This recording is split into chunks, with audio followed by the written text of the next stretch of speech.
Okay, thank you. Good morning, everyone. Thank you for being here this morning. You are attending the Animal Matters Commission hearings for June 1st, 2026. The Animal Matters Commission was established and is conducted in accordance with Article 12 of the Anne Arundel County Code. These are administrative hearings and by nature are informal, which means you are not hampered by rules of evidence. However, please be aware that you are testifying under oath. Each party will have their opportunity to state their case. After each party states their case, they may ask questions of the other party. Please do not interrupt the other parties. You will be given ample time to talk. In many cases, we are aware there's a history. You may briefly tell the commission about the history, but please focus on the issue at hand. After each case, the commission will have open deliberations. During these deliberations, the public may not participate. If the commissioners have additional questions, you may answer. No further information will be heard and a decision will be rendered. This decision is a recommendation to the Director of Animal Services or their representative. The recommendation of the commission will be taken into consideration and a final decision will be made by the Director of Animal Services or their designated representative. If, as the defendant in the case, you are unhappy with the decision of the commission, you may appeal. For citation cases, appeals are made through the District Court of Maryland. For administrative orders like potentially dangerous, or vicious order, appeals are made through the County Board of Appeals. Be advised that when we are discussing cruelty cases, the commission is not voting to return the animals to the owner right away. If the commission votes for the owner to have the animals back, they will have to wait until their district court cases are adjudicated. Autumn, please call our first case.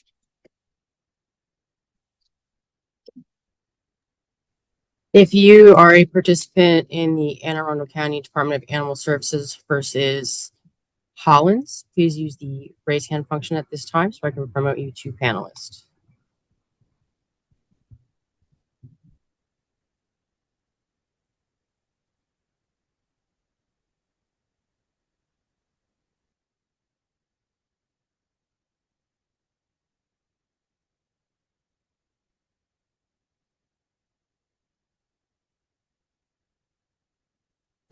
Yes, can you hear me? This is Julia Hollins.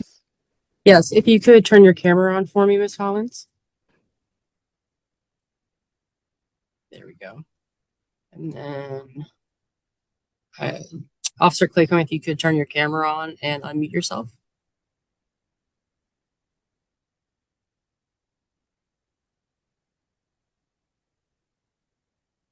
You gotta click on video. Oh, it's just a little slow.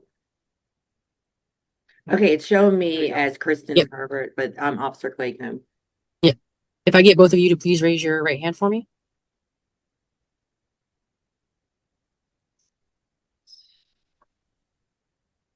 Yeah. Officer Claycomb, if you could raise your right hand for me. Oh, I'm looking for this thing. I'm sorry. Oh. So, do you swear and affirm under penalties of perjury that the testimony you're about to give is the truth and nothing but the truth? Yes. Ms. Hollins? Yes. Ms. Hollins, if you could state your name and address for the record, please. Julia Hollins, and I'm for the tense of this case. I'm just going to use 7596 Governor Ritchie Highway number 1571, Glen Burnie, Maryland 21062. Officer Claycomb, if you could state your name and address for the record. My name is Officer Claycomb. I work at 411 Maxwell Fry Road in Millersville, Maryland 21108. I will turn it over to the commission. And just for the sake of it, Jackie, these are citations. This is not an order case. Thank you very much. Thank you both for being here. Officer, would you please tell us what was going on and why the citations were written? So we had two good Samaritans bring in two of Miss Holland's dogs, one named Libra, one named Baby Boy. And so she received 2 citations for dogs at large and 1 citation for not, or for failure to provide rabies information for baby boy. That was very important because baby boy came in with severe injuries, and we needed to find out if baby boy had been vaccinated, and that was not provided.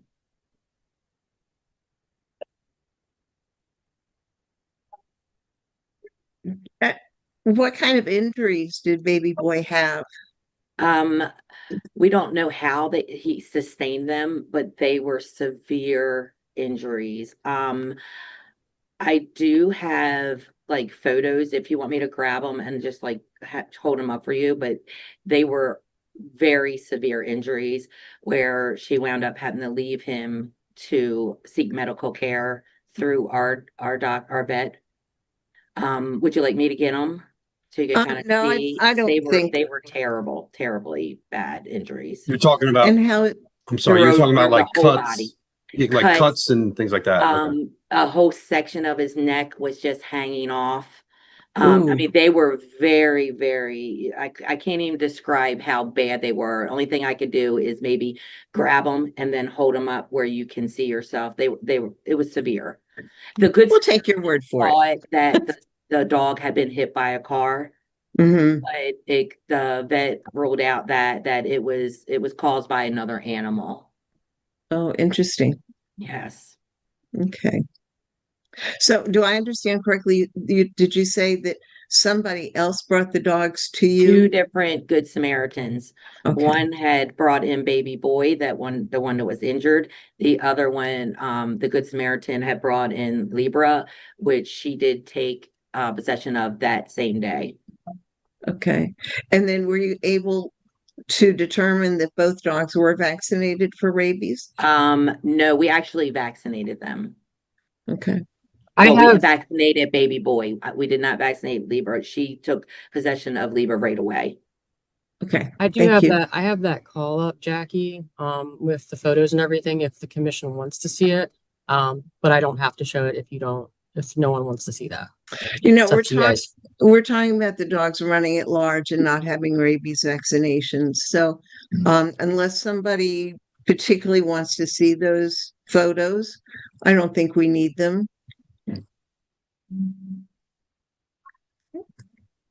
Officer, do you have anything else? I just want to say the reason why she got cited for just baby boy without providing the rabies is because of the injuries.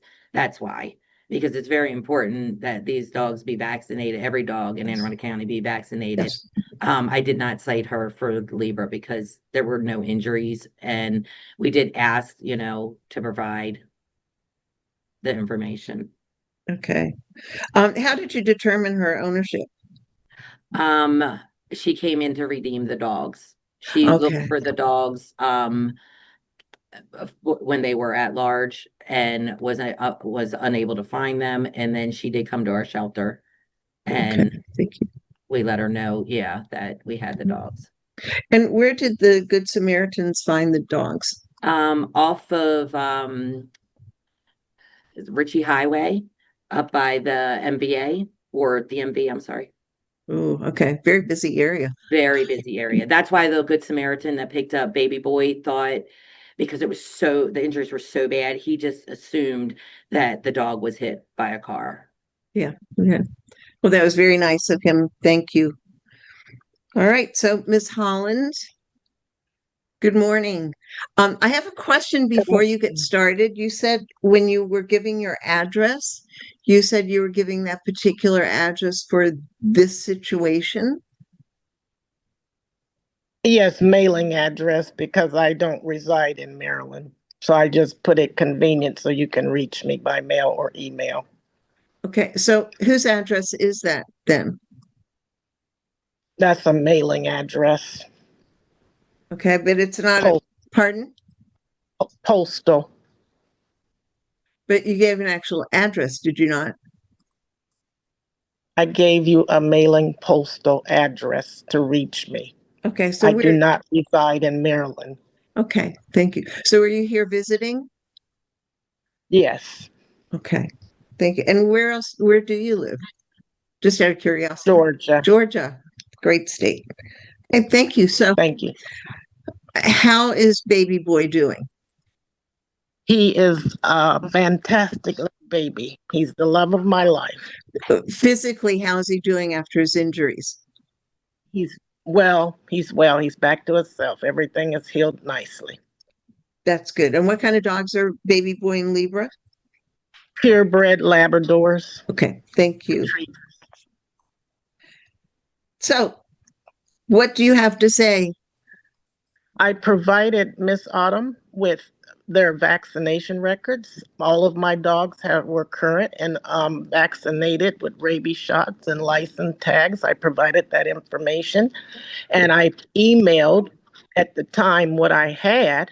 And when I emailed them, I told the man when I went to the animal control shelter that they could call Vetco because I go to the same vet, and I have all their history and shot records and wellness checks, and everything is all there. So later, after I had more time to look through all my emails, because I've had a lot of shots and I have different dogs, I was able to find the one I had, but just so that the commission would be, the shelter would be, I allowed them to give them booster shots of rabies, but they were all current. And I've paid a lot of money for shots and everything. I've had them since baby puppies, newborns. Wow. So I'm very meticulous with their shots. So they all had their shots, and I provided that to Miss Autumn. And I also provided a witness statement because there was no negligence on my part. I was at the Dash-In gas station, the manager of that station. I submitted the statement. So I emailed everything over to Autumn, and my dogs had jumped out the window. I had the leashes on them, but the leash and collar came off. And I drove as early as around, I think, 5 or 6 a.m. in the morning while it was still dark. I drove around all over, circling over and over, up until the time I went and checked at the shelter for my animals. Nobody had permission, or no one had informed me that any Good Samaritans had my dogs. Everybody, and I even got assistance from the workers that worked at the Dash-In gas station, which is across the street from motor vehicle. They saw what happened, and they even tried to assist me. And with getting my dogs and stuff. And so I drove about 1/4 a tank of gas all around that block and area, visibly circling to try to find my animals. And then something said, well, try the animal, see if they're there. And that's when I went to retrieve the animals. Good. Were your dogs wearing their rabies and license tags? Those things, to be truthfully with you, I keep them in my vehicle because I don't want them lost or anything. I have all the tags and stuff in my vehicle. But at the time when they had jumped out the car through no fault of my own, they jumped out, the collar and leash came off. Okay.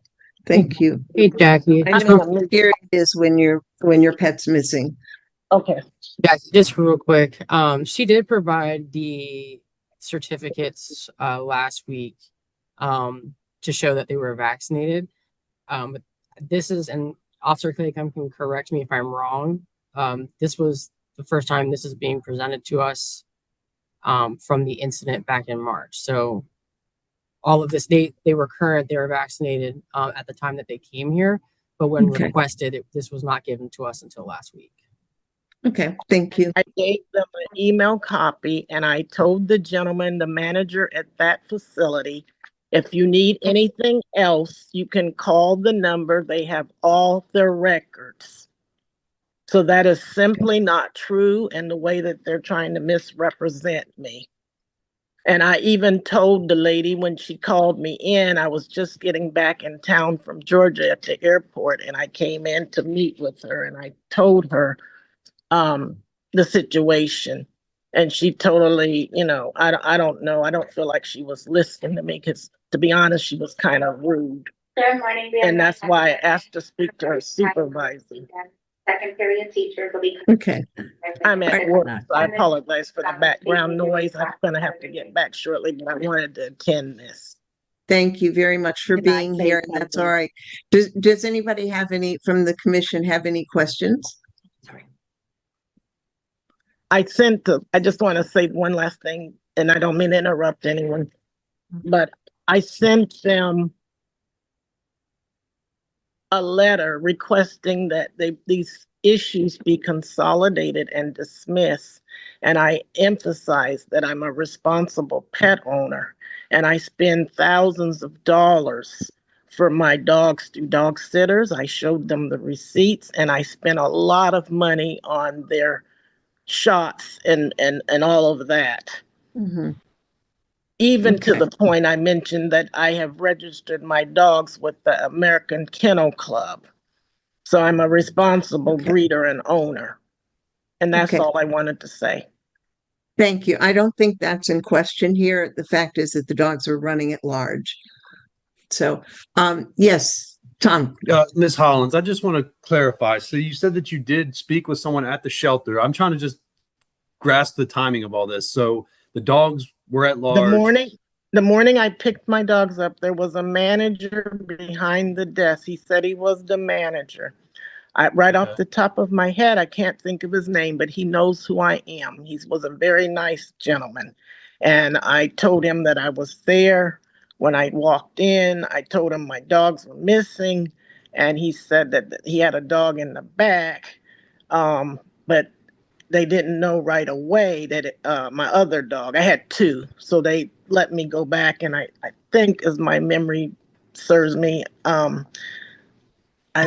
I think Libra was available and I claimed Libra, but they wouldn't release Baby Boy. They had informed me, I was misinformed, that he was hit by a car. And then later they said it was an animal attack. Okay, so the question I have is actually about when were you first asked for the rabies shots? And you said you did provide an email. Was that at the first time you were asked, or was this down the The road? morning that I picked Libra up, it was that same morning when I emailed them a copy of one of the vaccinations I had. But I said, if you need anything else on both my dogs, Vetco has all the records on all my animals.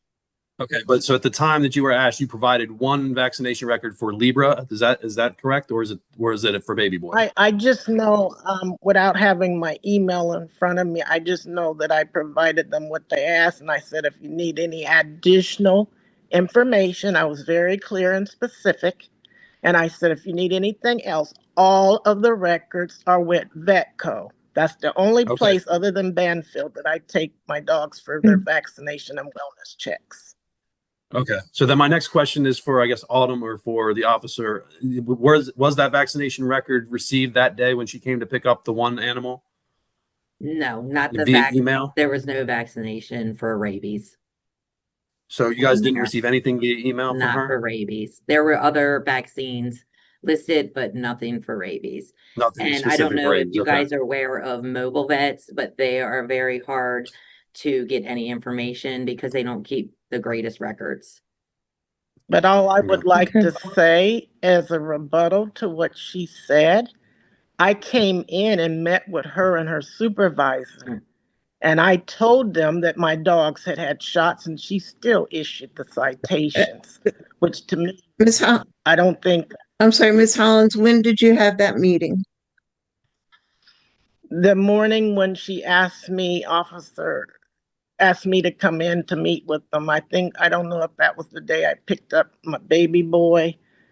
But I met with her and her supervisor and I explained to them about their shots. Okay. I had informed them. So it wasn't that morning that you went, the first time you went to the I shelter? provided them the shot records, what I had at that moment, because I have a lot of shot records over time. And I also had informed them that they were current on their shots.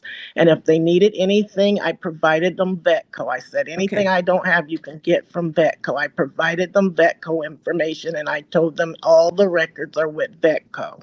Okay. Ms. Hollins, I'm a little curious that earlier you said that when I asked you about your vaccination records and the tags, you said that you didn't put the tags on, that you kept at least the record in your car.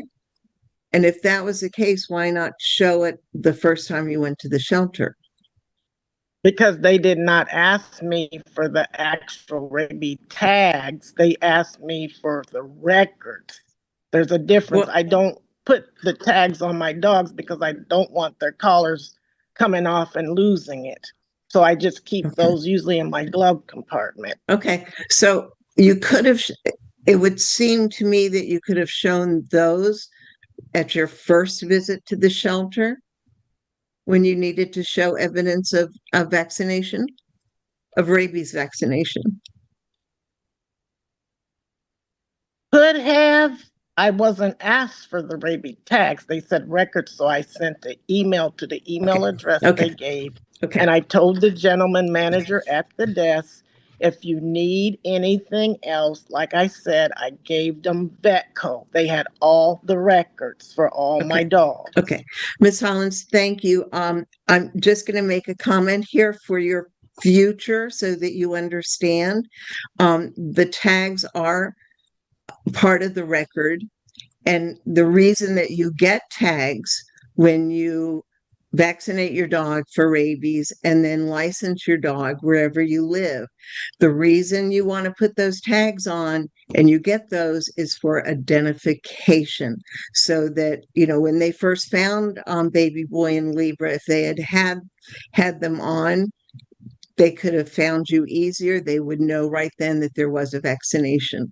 So just keep that in mind for future use, please. My apologies, but like I said, my dogs were in the car and I wasn't planning on them getting out and loose. Right. That was an accident, and I'm going to put things in place to make sure that, Good. but thank you. My dogs always have a collar on. They have their rabies, their license, and my personal ID on them. So if they should get lost, I can easily be found. Thank you. Does anybody else have any questions for Ms. Hollins? In that case, we'll go ahead and close for deliberations. Ms. Hollins, thank you for being here. And Thank you. I'm so Sorry glad that Baby Boy is doing well. And I love the animal place. I go by and get food, and I had my other dogs vaccinated there, even though I go to Vetco. But I just said thank you for such good service and keeping me in check on my animals. I always have to step up for improvement. Thank you, and goodbye, everyone. Thank you. Bye-bye.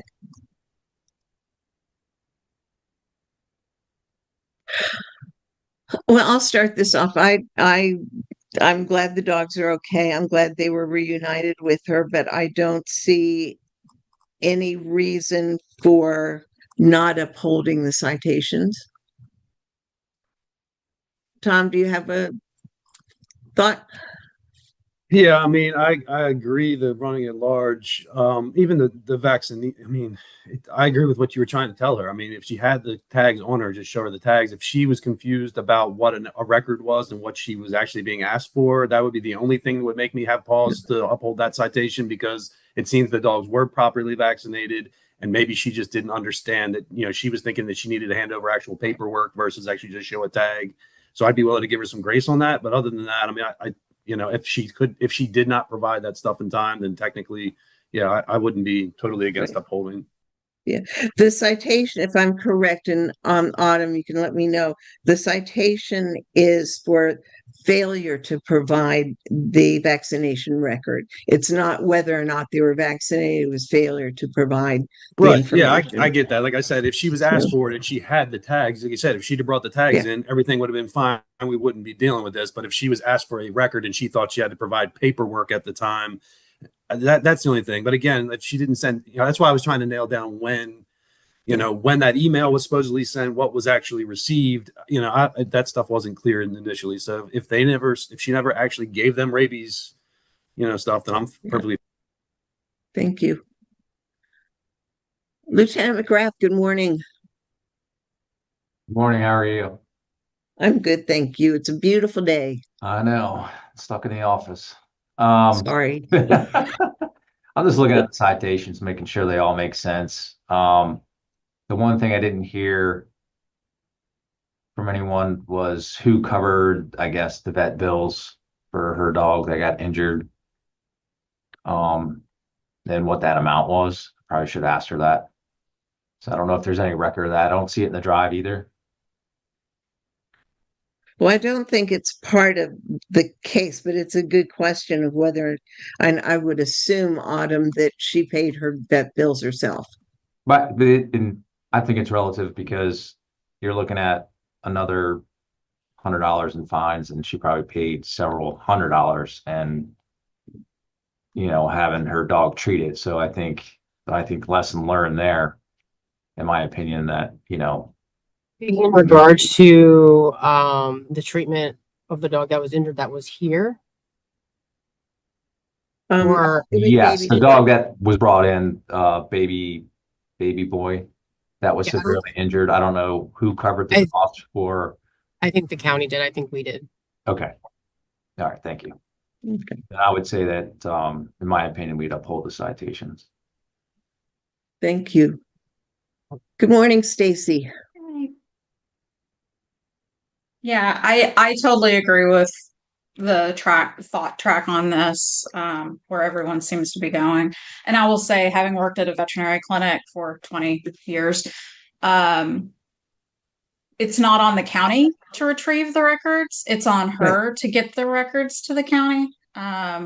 Like time and time again, we would have someone request, hey, I need to get these records to this entity.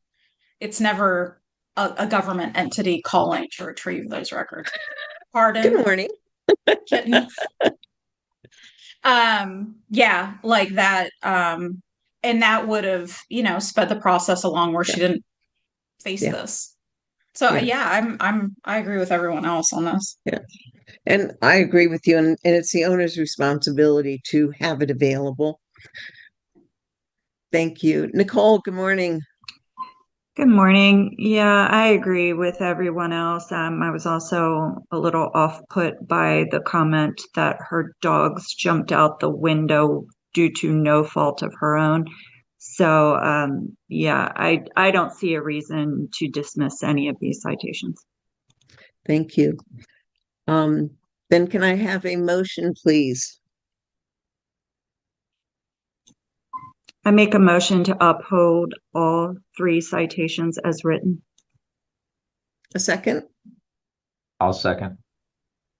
Thank you.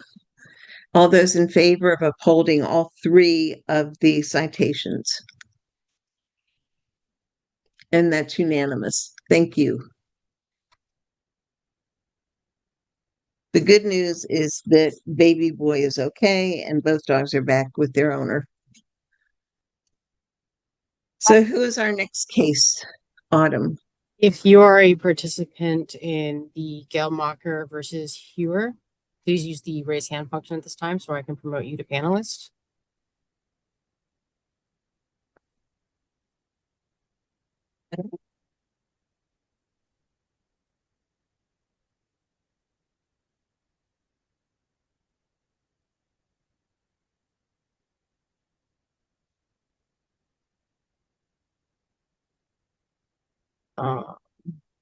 And then if you could turn your cameras on and unmute yourselves so I can. There's an echo.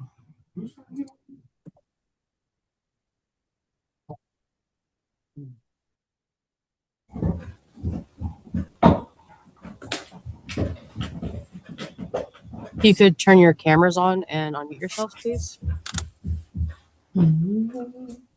Hey, this is Brian Hewer. I'm on my phone, so I don't know if it's going to let me turn on my camera.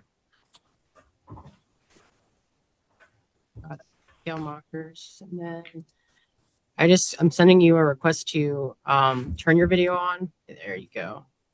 Perfect. And then if you can unmute yourself again. All right. If I get everyone to raise their right hands for me. Do you swear and affirm under penalties of perjury that the testimony you're about to give is the truth and nothing but the truth? Yes, I do. I do. I do. And then I will start with the Geldmachers. If you just state your names and address for the record. Scott Geldmacher, 2120 Edwin Lane, Crownsville. Susan Geldmacher, 2120 Edwin Lane. All right. And then Mr. Hewer, if you could state your name and address for the record. Arthur Hewer, 2114 Edwin Lane, Crownsville, Maryland. Brian Hewer, same address, 2114 Edwin Lane, Crownsville, Maryland. And then just make sure that we can see both you and Arthur. There we go. Perfect. All right. I will turn this over to the commission. Jackie, the Hewers are the complainant, and then the Gelmachers are the ones who received the citations and are appealing. Thank you very much. Okay, so I'm sorry, how do you pronounce your last name? Heuer? Hewer. Hewer? Okay, good morning. Thank you both for being here. Mr. Arthur Hewer, since you're the complainant, could you please tell us why you filed this? Well, we talked to animal control several months ago, or maybe even a year or so ago, and they gave animal control gave Gelmachers a warning letter of their dogs barking. But I have a farm, and when we're 600 yards away from their house, and even when we leave our house to walk down to our farm, the dogs just continuously bark. My son and my wife were out at the mailbox working on the mailbox, and the dogs are barking for 45 minutes straight with them sitting on the front porch. My wife goes out to mulch or weed or whatever. Constantly, the dogs are out there barking at us. And this doesn't happen during the day. Sometimes it happens at night or early in the morning. They let them out. They have a fenced-in yard, unattended, but they're in a fenced-in yard, but they don't correct them. We have dogs. Our dog gets corrected as soon as he starts barking immediately. He's always with us. Wherever we go on the property, he stays with us. And this has been going on since they've moved in. Animal control gave them their license, and it just got worse. I also want to say I had a conversation with Mr. Gelmacher in March, at which time he expressed that he would attempt to rectify this issue, and it happened for about a week or so, and then it went kind of back to normal after that. And I mean, even when we have guests over, we tell family members about how excessive it is, and then they come over for 6 hours and the dogs were barking the entire time. So it is what it is. Okay, thank you. Do any of the commission members have any questions for either the Hewers? Okay, then we'll move on to Gelmacher. Is that correct? Yes, that's correct. Okay, okay. And if I have a question first, I see that you have a kennel license. So thank you for licensing your dogs. We have a fancier license. Okay, okay. Thank you for correcting me on that. What kind of dogs do you have? We have 3 golden retrievers, a golden doodle, and a German shepherd. Thank you. Okay. So go ahead and state your case, please. Well, I would say that the video clips that were submitted as evidence don't really paint an accurate picture. And, in stating that the dogs are out there without correction, barking for hours on end is also not correct. I'm home all day, every day. I'm retired. I leave for a short period of time, but other than that, I'm with the dogs.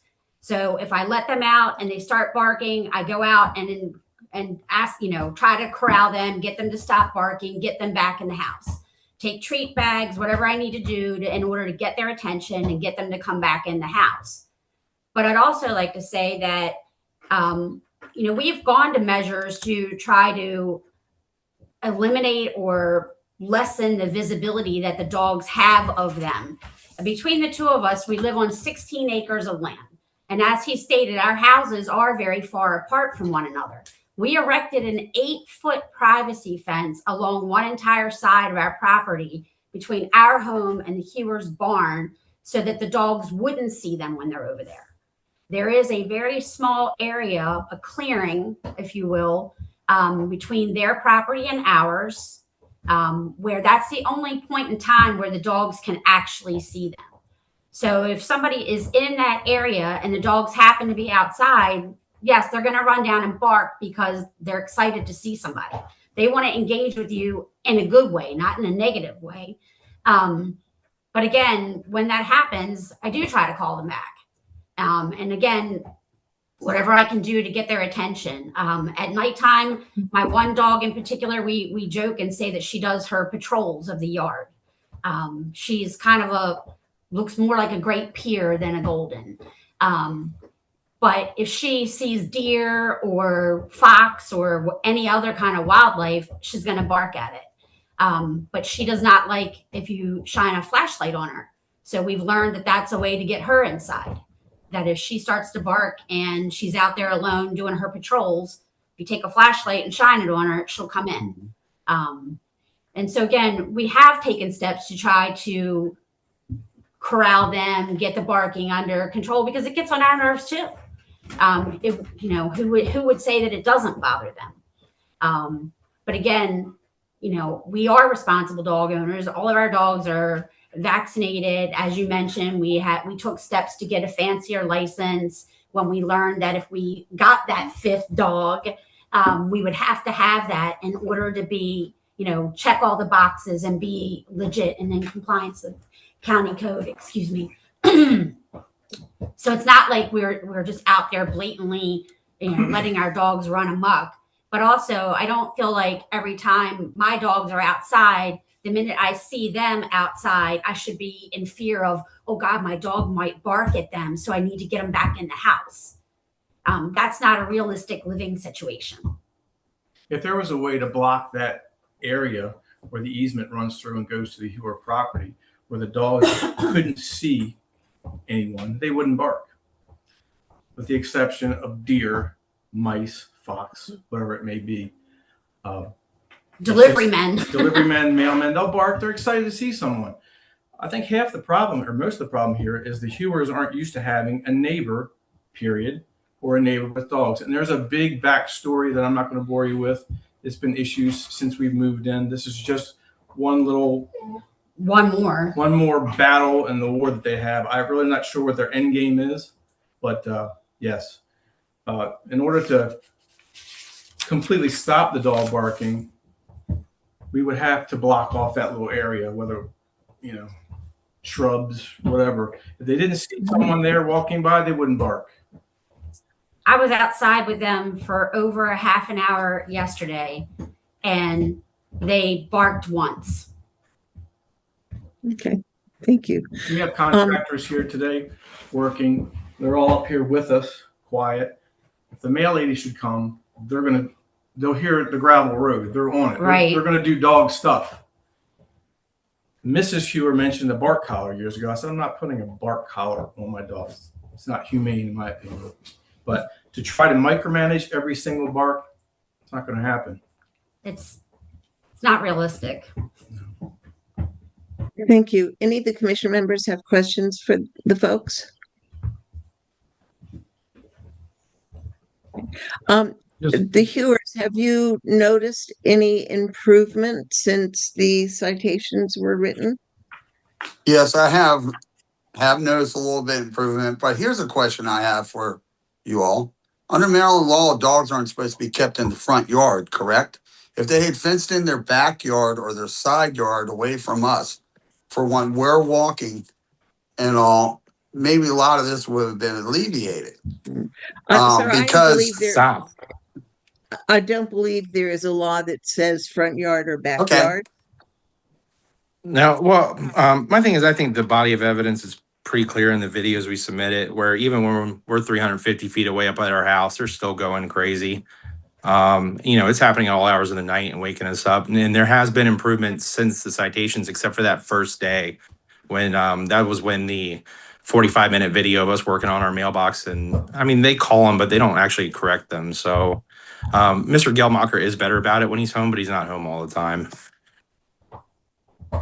Okay, thank you. Any commission members? Yes, Stacy. Just wondering, for the Geldmachers, do the dogs not sleep inside at night? Absolutely. Yes. Oh yeah.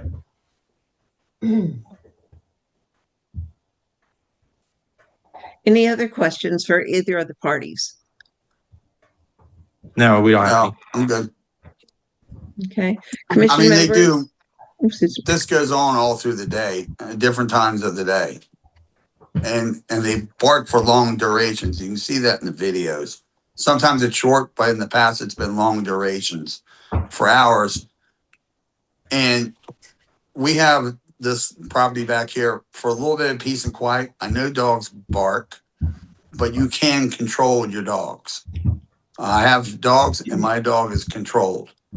There's ways of controlling, training, or whatever it needs to be done to alleviate. Yeah, they're going to bark for a minute or two, but not for 45 minutes straight. I mean, come on, that's no control over your dog. Okay. Every video that's shown, the dogs are barking less than a minute.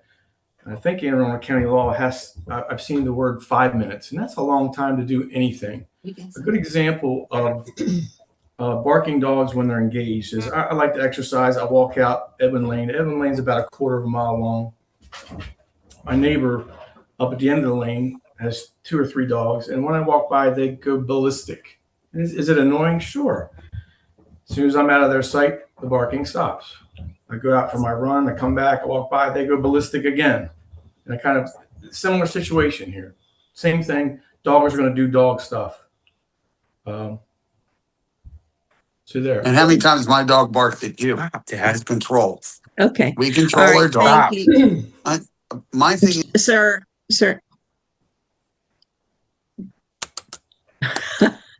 Okay. Thank you all very much. We'll go ahead and go to deliberations. Thank you. Yes, ma'am. Thank you.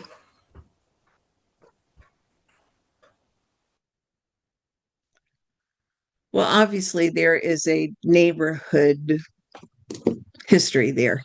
Stacy, you have something to say. Sorry, I'm looking through the evidence, but I'm so sorry to interrupt. I think this just kind of starts everything. Yeah. What are they? Is this just a nuisance noise complaint? Because I'm not seeing the actual reason why we're meeting through the evidence files. It's I animal must have missed disturbance. something. Okay, I'm sorry. Yeah. So it's all about the barking. Yeah. And as I was watching and listening to the evidence, dogs do bark when they see other people. But to me, we as the commission can't determine how much is disturbance for individuals. But there is evidence that the dogs do obviously bark. The question that I raised in my mind was, were they being antagonized to bark? Not antagonize isn't the best word, because I don't mean intentional, but like when they were working on the mailbox and they're right across the drive there from where the dogs are. I can only imagine the dogs are going to be barking at them, but the owners could bring them in those situations rather than leaving them out. Yes, Stacy. What is the law in the county as far as how long the barking has to go on? Because if they don't have video evidence of the barking going on for that period of time, there is not. So there isn't a county code for the duration that's in there. When we get these kind of complaints, or when I get these complaints, since I'm the one that processes the affidavit of complaints, I look for an established history that it is not just one time, it's reoccurring. And these 3 sites, there was several dates filed. There's 5 different affidavits. I processed the most recent one that shows that they're not walking by the dogs and that the dogs you can hear them consistently barking. So my rule of thumb is to establish there is a history. It's more than one incident occurring. And then even though it doesn't fall into quiet time hours, I use quiet time hours as in the night, that there is no 5 minutes. If your dog's outside at 2 a.m. barking for 2 minutes straight, it's a disturbance. So that's just those are the fine lines that we follow. Yeah, I would say I'm the longest standing like member on this commission, and these cases are always the most difficult because there is no prescribed time given for barking. It's basically if you are being disturbed, because it could be one bark every night at midnight that wakes someone up that, that's consistently over time. And, we've asked people to document over time, like if you can document it and things like that. Like it's always kind of a tricky situation because we all know that dogs do bark. But at some point, I guess enough is enough. So that's kind of how I've always seen it over time. Yeah, it's difficult for us to be able to put ourselves in the individual's position to be able to really quantify how much is a disturbance. So it's really on there, and there's evidence of lots of barking. Anybody else have any comments? If not, then does anybody have a motion whether to uphold or not?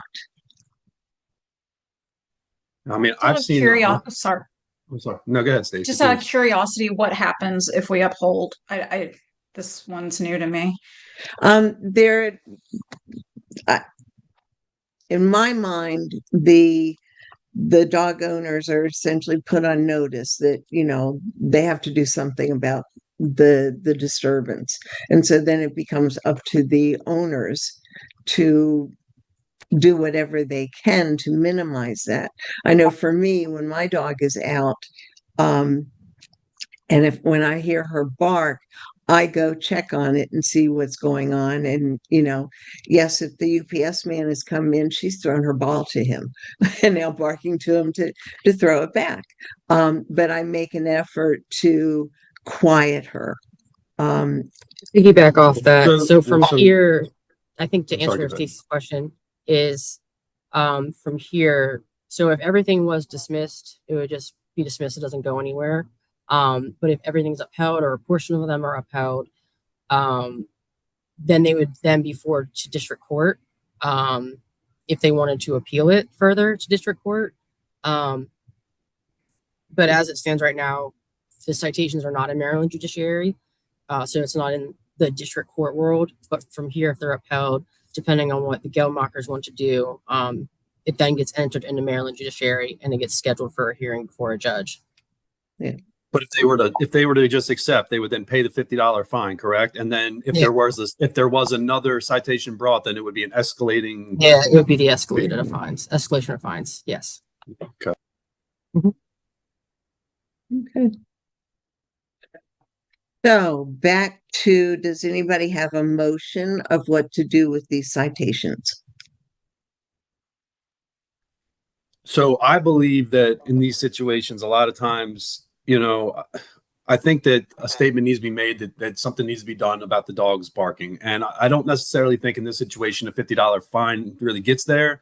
But honestly, I just think the motion that I would present would be to uphold the citation, maybe reduce the fine to $1. Because again, I don't believe between $1 and $50 is going to make a difference. But then moving forward, the escalation would continue as if as if we had presented a $50 fine. That way they're put on notice that the dogs need to be maintained. There's a record of it.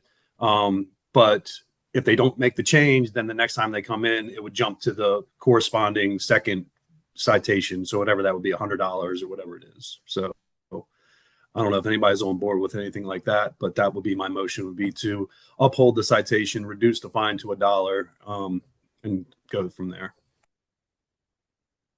Anybody have some thoughts about that? I agree with Tom. I think that's a good idea. And I think that's what we've done in the past. Is it? Okay. I think that reducing it to $1 might not have as much of an impact as maybe reducing it by half, but well, I'd be fine with any reduction or even no reduction. I'd be fine. Again, I think the important thing is to get it on record. That way it's there on record. If they want to appeal it, they can appeal it. If not, if they want to say, okay, we're going to work on fixing this, it's fine. I think the dollar amount between them, I'm sure if you have 5 dogs, you can afford $50. You can afford $1. I guess my point is I just want to have it on record. That's my thing. So $1 is a cheap way to do that, but $25, whatever So looking for a motion of whatever.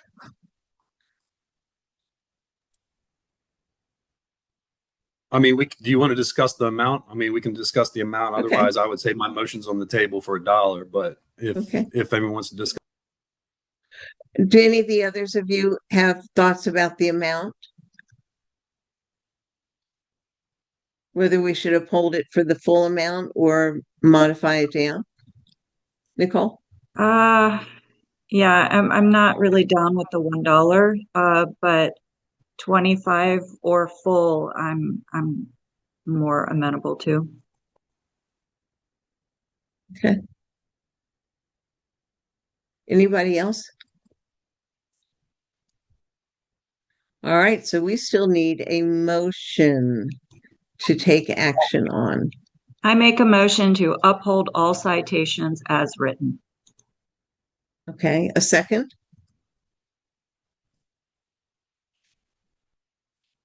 Would somebody like, if we're not getting a second, would somebody like to offer another motion? All right, I move to uphold the citation, reducing the fine to $25. Okay. A second for that motion. I'll second. Thank you, Lieutenant. All right, all those in favor of upholding all three citations with a reduction to $25 each. Hands in the air, please, in favor. And that's unanimous. Thank you. Those are tough. And every time we have a case like this, I kind of put myself in the dog owner's position because I have a dog that will bark.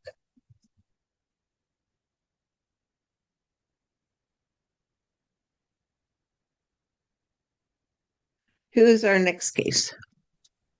So the next two cases are the appeal of orders that were placed on dogs. So we're shifting from citations to orders. So Okay. if you are a participant in the Anne Arundel County Department of Animal Services versus Deignan, I probably said that very wrong. Please use the raise hand function at this time. So we do have both parties. We have the owner of the dog, the owner of the victim dog, and then some other witnesses. So give me a second to kind of like sort it to figure out who's who. Okay.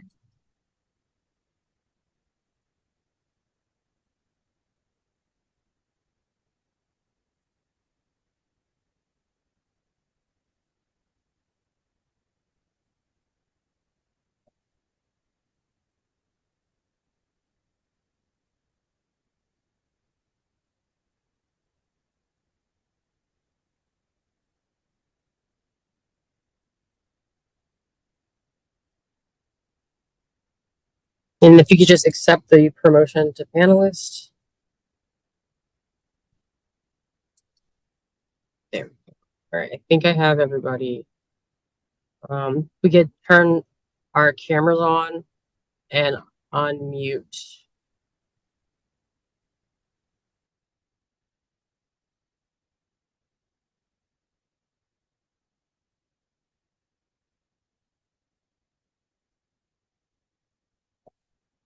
Two. Great. Perfect. If I could get everyone to raise their right hand.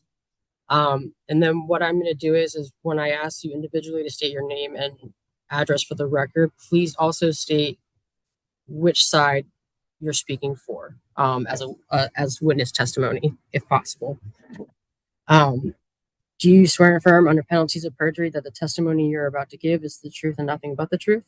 I do. I do. I do. I do. We'll start. It's not any. Okay. Officer Herbert, if you state your name and address for the record. Morning, everyone. I'm Officer Herbert from the Department of Animal Services for Anne Arundel County. Present address 411 Maxwell Fry Road in Millersville, Maryland, 21108, Anne Arundel County. Mr. Tavares? Yep. Is that right? Yes. Name and address for the record and who's you are speaking for. Joe Tavares, 126 Round Bay Road, Severna Park, 21146. I'm speaking for Degnan. Miss Lloyd, Yes, name and address and who you are speaking for. I'm Ann Lloyd, 5 Riverview Road, Severna Park, Maryland, and I'm here on behalf of the Wrights.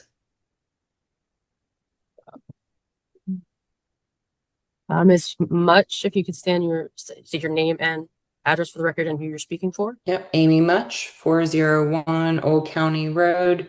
I'm an attorney, so I didn't raise my hand and swear because I won't be giving testimony, but I'm an attorney for the Degnans. Okay. Make sure I have everybody here.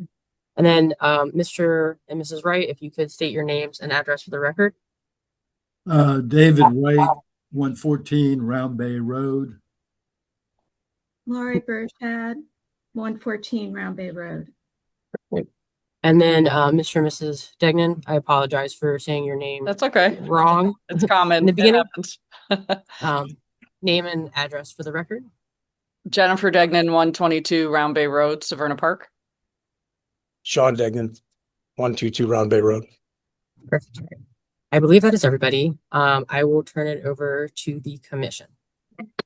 Okay, thank you everybody for being here, and we will try our best to keep everybody straight on it all. So we'll start first with Officer Herbert, please.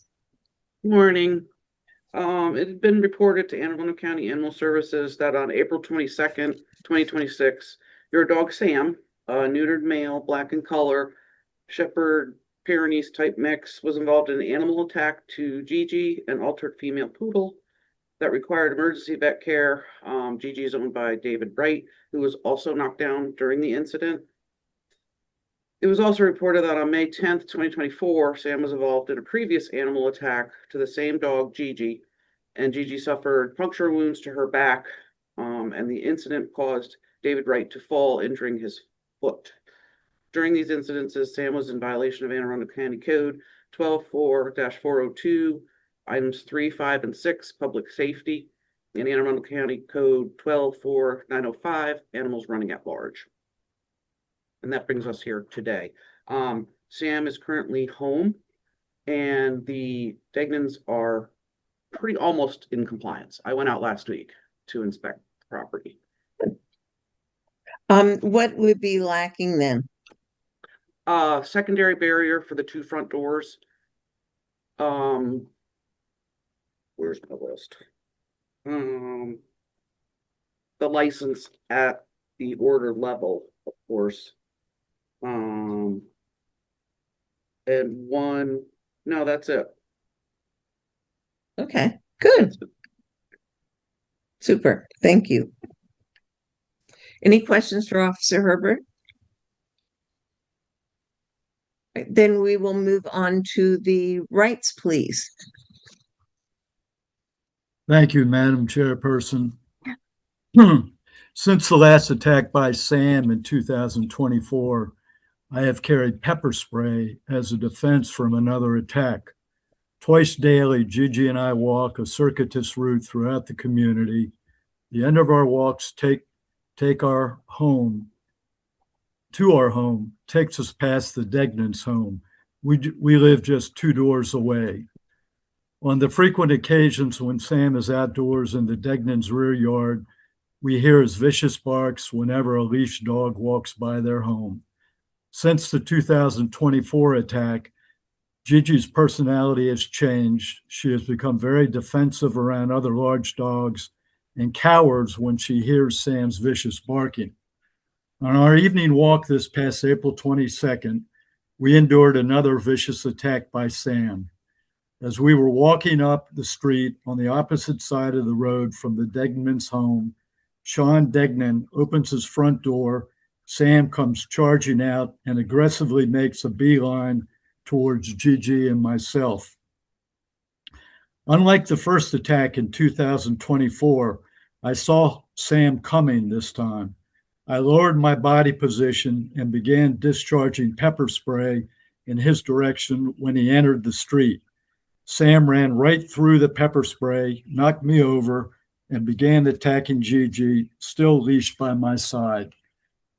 Reminiscent from the earlier attack in 2024, I am once again on my back fighting for my dog's life. Once again, I hear her yelps, her screams, her cries as she is being mauled by Sam. What was different this time was that Sean Degnan witnessed, or should have witnessed, this entire attack. As I am on the ground wrestling with Sam, I was able to grasp his collar. Sean arrived in a flash, imploring me twice to remove my grip.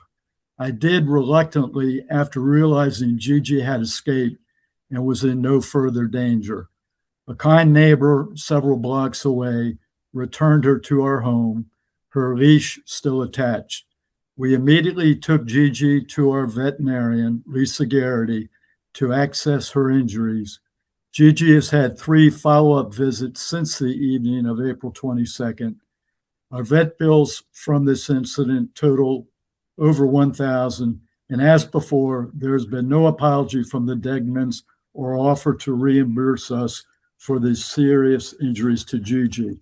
I might add that a description of the 2 dogs. Gigi is a very demure 6-year-old spayed standard poodle, 38 pounds.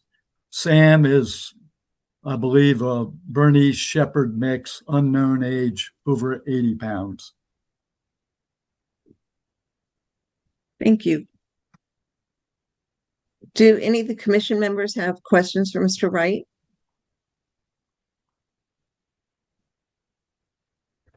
And ma'am, were you there when this happened? Did you see it happen? No, I wasn't, but I was there when they came home. And Gigi, we couldn't figure out what the strange smell was, but she was so terrified she had discharged her anal glands. And the lovely neighbor that put her in her car got pepper spray and anal glands in her car and still was a lovely, person. So Gigi's, according to Dr. Garrity, who's taking care of 3 of our dogs, so I have a long history with her at Greater Annapolis, said this was a more vicious attack and in a very dangerous area next to her spine, her kidney, her stomach. And Sam pulled Gigi so violently that it created an air pocket that then later filled with fluid, and she had to have a minor procedure where they aspirated out the fluid. And you can only imagine how disturbing this is. And we can hear Sam barking quite a bit. We did not have this as a complaint, I don't think, but after hearing a previous one, we hear Sam in the morning. It's how I'm awakened every morning. Gigi is afraid to go out on our screen porch. Our neighbor in between us, we did not involve them in the hearing today, but they are not very happy about the barking. Who would be? Okay, yeah. I understand, but as you said, we do not have barking under this particular case. That's fine. That's fine. But there's psychological problems for both Gigi and Dave. It's been terrible, and we're not young. Dave, he's got more to talk about, but we should be able to walk our dog on the street where we've lived for over 30 years and not be terrified. Yes, ma'am. Thank you. Sir, did you have something else you wanted to say? Dave, I'll have an opportunity for a closing statement, won't I? Why don't you go ahead and do that now? Okay, I will. My opinion is Sam wants to kill, maybe not to humans, but certainly to other dogs. We don't know his background, but it is our understanding that he was purchased as a rescue by the Degnans. The Degnans have clearly demonstrated their inability to control Sam. We walk in fear as we pass their house, especially in those frequent occasions when their garage door is open. I'll be 75 in July with the usual aches and pains for everyone my age. I also have a serious health issue. In 2013, I was diagnosed with having prostate cancer. In 2014, I had my prostate surgically removed. My PSA started to rise again in 2020, at which time my oncologist advised me to begin treatment for my stage 3 metastatic prostate cancer. A recent DEXA scan ordered by my oncologist suggests the beginning of bone density issues. I'm a private person, but I reveal these facts to the commission today because I'm fearful of not being able to defend Gigi from a third attack. I've saved her life twice now, and a third time we not be as lucky. I shouldn't be the one now driving our beloved Gigi to an adjacent neighborhood for her twice daily walks because we're fearful to walk the street I have lived on for the past 34 years. It's our hope that you will find it in your heart and wisdom to rehome Sam outside of our otherwise peaceful community where no harm will come to him, his being, or other animals. Thank you, sir. I will just say, sir, that is not within the realm of the commission to do rehoming of dogs. But thank you for being here this morning. How is Gigi? She's better. She's physically she's fine. Emotionally, she's distraught. Okay, thank you very much. Again, any commission members have questions for the rights? If not, then Mr. and Mrs. Degnan, I'm sorry. We'll hear from you, please. Sorry, I know it's Degnan. Everyone has a little Degnan, trouble okay, with got it. that. I think Sean is going to speak, and then I will speak after. So I just want to correct a few things. We did not open the door when Dave was out there with Gigi. Sam was already out there tied up. And so he broke away from the leash. And Officer Herbert saw this. There's a little metal loop out front, and he broke away from that. But by no means did I open the door and let Sam out. We have a backyard fence that we put in after the first incident. We generally just keep him out there, but I just wanted to make that clear. As Dave, I will say he was right. I was out there in a flash. I was right behind Sam, probably arrived out in the street with him no more than 2 seconds after he got out there. And yeah, Dave was holding him down, spraying pepper spray in his eyes. Sam still had a leash on him. I grabbed the leash and said, Dave, let him go. Gigi at this point had already squirted off to the side and ran away. So was in no danger, but it couldn't have been more than 2 seconds. And I will point out, we saw the report from Dave from the vet. They didn't initially find any injuries whatsoever. And I'm sure if Dave had seen an injury, Dave or Lori, they would have pointed it out to that vet. But the vet had a note in there that said they didn't find anything the first time they went. So I'll turn it over to Jen. Thank you. Any questions before I proceed? No. Thank you for asking that. Commission members, do you have any questions for Mr. Degnan? Go ahead then. Thank you. Okay. All right. Thank you for allowing us the opportunity to speak today. We are asking the commission to rescind the potentially dangerous order, or at minimum, narrow the order to conditions directly trying to prevent another incident. First, we want to acknowledge the incidents involving Sam and the Wright's dog and express that we are genuinely sorry that occurred.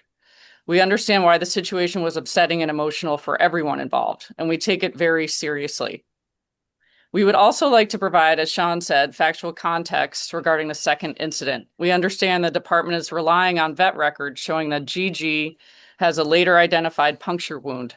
And we do not minimize that, but at the same time, no injury was identified at the scene or during the initial examination or by the neighbor Grace, who returned Gigi to their home. No person was injured and no records show severe injury to any person or animal. We raise this not to minimize the seriousness, but simply to provide accurate context regarding the timeline, severity, and proportionality of the order. outside of these two isolated incidents involving one particular dog, Sam has not had any other physical altercations with people or animals in our neighborhood. We understand there may be testimony regarding a separate incident where Sam ran toward another dog and was chased off, but that incident did not involve physical contact or injury, and it occurred prior to the installation of our current fence. Sam is a rescue dog, and so is our older dog, who recently underwent a leg amputation, which is why we were sitting outside. It was a nice day. We were enjoying the nice day with our recently injured dog. All four of the dogs in our family for the past 20 years have been rescue dogs. Caring for and rehabilitating rescue dogs has always been important to our family. For years, Sam has interacted appropriately with neighbors, children, and multiple other dogs without physical incident. He has regularly played with other dogs in our backyard and consistently behaves calmly and affectionately around children, including around our swimming pool. In addition, our 18-year-old son suffers from epilepsy and grand mal seizures and has for the last 5 years. On multiple occasions, Sam has alerted us to a seizure by barking repeatedly when family members on another floor of the home are unaware that a seizure is occurring. His actions have allowed us to respond quickly and assist our son during those medical emergencies, and are part of why we were asking the commission to consider Sam's full demeanor and history. Following the first incident with the Wrights dog, we immediately took substantial corrective action. We invested significant resources into building and then rebuilding our fencing. And following the second incident, we have permanently changed how Sam is managed outdoors. He is no longer allowed in the unrestricted front yard under any circumstances and is only permitted either within our fenced-in area or restrained and fully controlled on walks. We've also attempted on multiple occasions over the past 2 years to work cooperatively with the Wrights to establish practical arrangements that would prevent further encounters between the two dogs. Unfortunately, the Wrights have declined to speak with us. Regardless, our focus has remained on prevention, safety, and ensuring that no further incidents occur. We respectfully believe the question before the commission is whether reasonable targeted conditions can prevent future contact between Sam and Gigi. The preventative measures now in place are designed to do exactly that. Finally, we were grateful for the opportunity to meet Officer Kristen Herbert from Animal Control at our home. She took the time to review our fencing improvements, discuss our management plan, and meet Sam herself. We greatly appreciated her professionalism and time she devoted to helping us understand our responsibilities as dog owners and the steps necessary to keep our community safe. We ask the commission to consider those observed improvements when deciding whether the current order is broader than necessary. We fully understand our responsibility as dog owners and are committed to safety, accountability, and preventing any recurrence. We respectfully believe that Sam's many years of positive behavior, his role within our family and neighborhood, the absence of any other physical altercations, and the extensive preventative measures now in place are far more representative of his true temperament than these two isolated incidents involving one particular dog. Overall, we believe this to be a manageable, isolated dog-to-dog issue involving an otherwise stable, well-integrated family dog whose owners have acted responsibly and proactively. For that reason, we respectfully request that the commission rescind the order, or at a minimum, recommend conditions that are targeted to preventing future contact with Gigi and proportionate with the actual record. Thank you for your time. Thank you very much. I'm curious, you said that you had wanted to talk about practical arrangements with the Wrights for the future. What would those be, do you think? Yeah, so we would love to sit down and just simply set up a texting plan. If you have plans to have Gigi outside in your yard, take her for a walk, we will be sure to keep Sam in any enclosure that we have, which includes where we're sitting right now, which is a reinforced screened-in patio that has a door as well as reinforced screens that leads out to our backyard that has 6-foot fencing all around or inside the home. And likewise, if we plan to take Sam for a walk, we will do the same. Okay, thank you very much. And thank you for all that you have done. I believe Officer Herbert said that you are almost in compliance. So that we really do appreciate that very much. Um, Thinking about the PDO, the actual order, what specifically would you want to have modified on that? There were a couple of things regarding cage muzzle requirements, walking him with a muzzle, which I just thought, and Officer Herbert and I were sort of chatting about this. It makes him sort of look like even scarier. It looks sort of like Hannibal Lecter. So we have talked to another wonderful neighbor who has had success with bark collars. So if we could, on walks, have him with a bark collar, so maybe he seems, less frightening. Then there was additional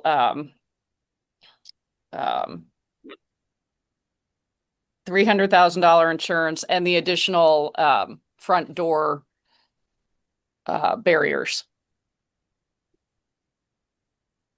Okay. Thank you. So any commission members have questions for the rights?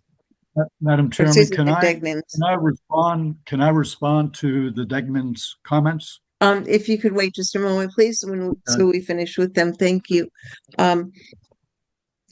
Commission members, do you have any questions for the Degmans? And then, Mr. and Mrs. Degman, do you have somebody there that you wanted to speak for you as well? Yeah, so Joe Tavares is our neighbor and has interacted with Sam since we got him. He has 2 small children and a wife who are here often, so I thought it just might be helpful to hear his perspective on Sam. Okay, thank you. Mr. Tavares? Yep. Hi, Jen. That was about half my speech, but thank you. So my name's Joe. I'm a neighbor, as Jen mentioned. Moved in here in 2021, so have known Sam since they brought him home in November of 2023. And like Jen mentioned, we're over several times a week with the dog with 2 daughters who are now 3 and 2, but they've been there the whole time that Sam has been with the Degnans. I would just mention that these encounters include indoors, outdoors, by the pool, playing with toys, playing with stuffed animals. My kids are pretty loud and fast moving, can be unpredictable. So, even my dog, that can throw him off. And so I just mentioned that through all of these different scenarios, we've never been worried or never seen any behavior from Sam that concerned us. Obviously, with our kids, we're going to be extremely safe and protective, and so we've never had to worry about anything around him. Thank you, sir. Any questions for Mr. Tavares? Thank you. Mr. Wright, I'm sorry, I may have missed somebody. You have a Ms. Lloyd there Yes. with you to speak? Hopefully she's still on the call. Yes, Ms. I'm Lloyd, still are you here. still with us? Yes, I am. Okay. Thank you. The Royce asked me to speak. It was the incident that Jen mentioned a year ago where Sam got out from a dog sitter. The Degnans weren't home. He jumped the fence and was in the road, and someone grabbed him. And he got loose and charged at me and my dog. I got in front of my dog and knew Sam's name, obviously, and so yelled loudly for Sam to leave. He backed away, and then he started to come toward us again, but the dog sitter arrived and he ran off. I will say I had my husband come pick me up because I wasn't sure which direction or where Sam went. And so I wasn't comfortable just walking home. And in fairness, Jen and Sean had told us in the past that Sam was not good with other dogs. So that was information that I had from them from before. I'm guessing from the first incident with Gigi. So I communicated with Jen about what happened. She indicated, that they were sorry and that they were reinforcing the fence, which they then added height, I believe, to the area of the fence that Sam had jumped. That's my incident with Sam. Thank you, ma'am. Any questions for Ms. Lloyd? Mr. Wright, I believe you had something else you wanted to say. Yeah, Sean indicated that Sam was, I believe, on some sort of withhold in their front yard when we approached their house, and that is absolutely not true. I don't believe that Sean intentionally opened the door when he saw us coming up the street, but as we approached their home on the opposite side of the street, the door opened. I saw Sean. Sam came charging out at us. Probably had a 30, 40-yard dash at us, knocking me over and mauling Gigi. As far as Gigi's injuries, I would like to speak to that. Poodles have thick curly hair, and it was very obvious to Dr. Garrity that Gigi was injured because she was crying when she touched certain parts of her body, but a puncture wound, and I come from a family of veterinarians, a puncture wound goes in, and in fact, the x-ray showed hair inside, underneath, that it got pushed down. It took a while to find all of her injuries. There was the first one that we couldn't find anything the first night. We knew, so we had to go back in the morning because Gigi started licking all the areas where she had her injuries, and that's how we discovered them. And she had scratches around her neck and her shoulders. There were multiple scabs that developed on her body. And so I think it is very sad that we have such bad relations with the Degmans. It is for them to even bring up that the first visit showed no injuries, inferring that we're fabricating her injuries. They have never been truly sorry. They've been difficult. They will say that we've been difficult, but we've been law-abiding citizens with our dog on a leash. All dogs want to run loose, and Sam is not dangerous to people, not yet, but he has escaped through their back screen porch before they had their fence. I was watering my garden and I thought Gigi was licking the backs of my legs when in fact it was Sam licking the backs of my legs, smiling at me, happy, frolicking around my garden, and then ran off into the woods.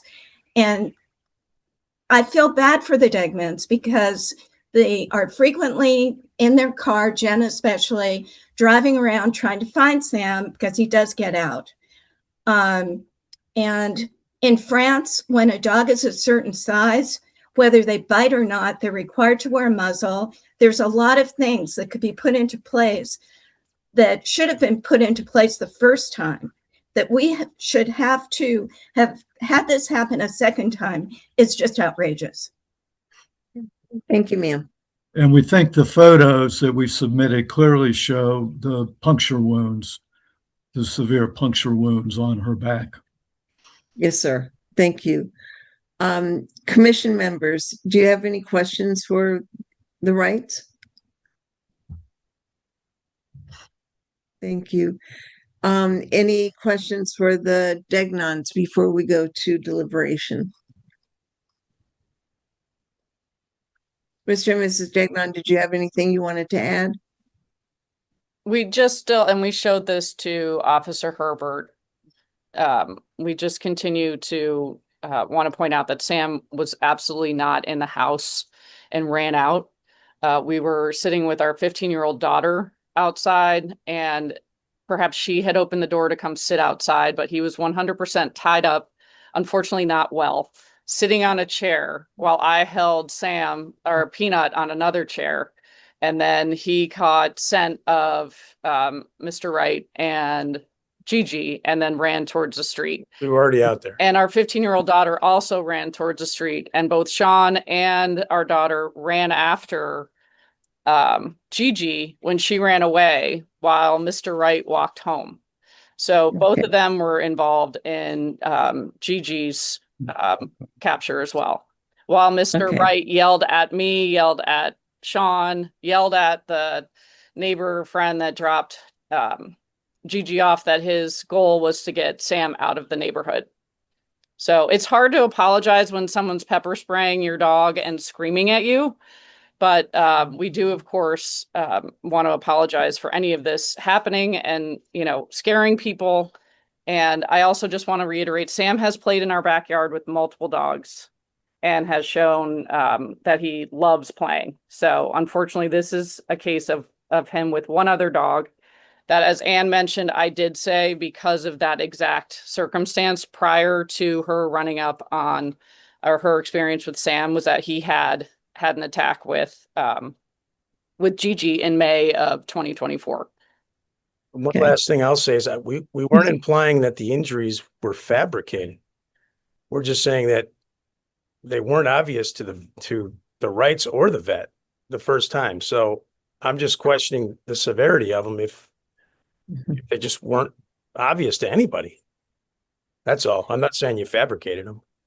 Related to how dangerous, Sam is, of course. So obviously, this is a very emotional situation for you all.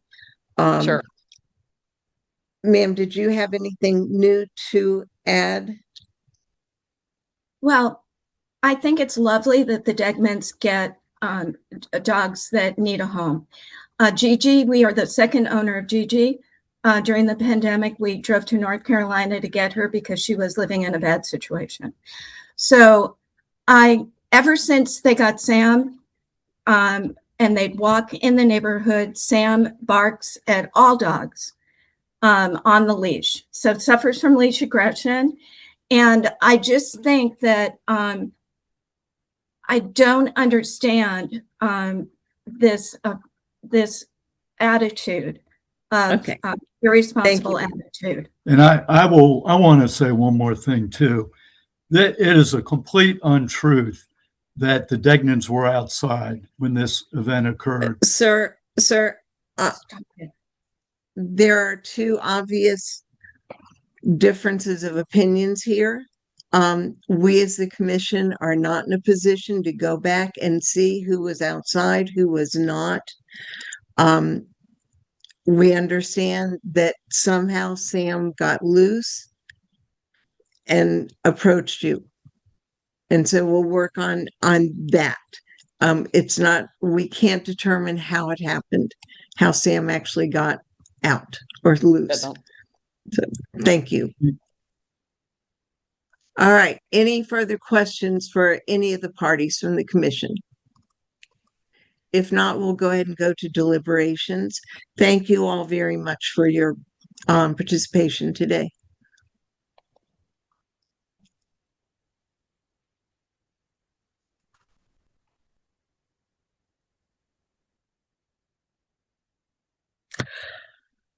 Oh, well, there's a lot going on there between neighbors, apparently.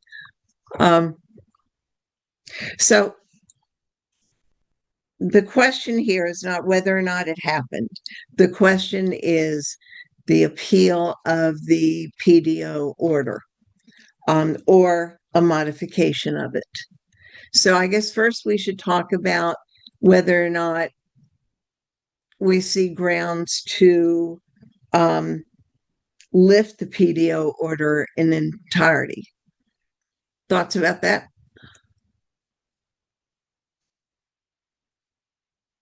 My feeling is that no, it shouldn't be lifted.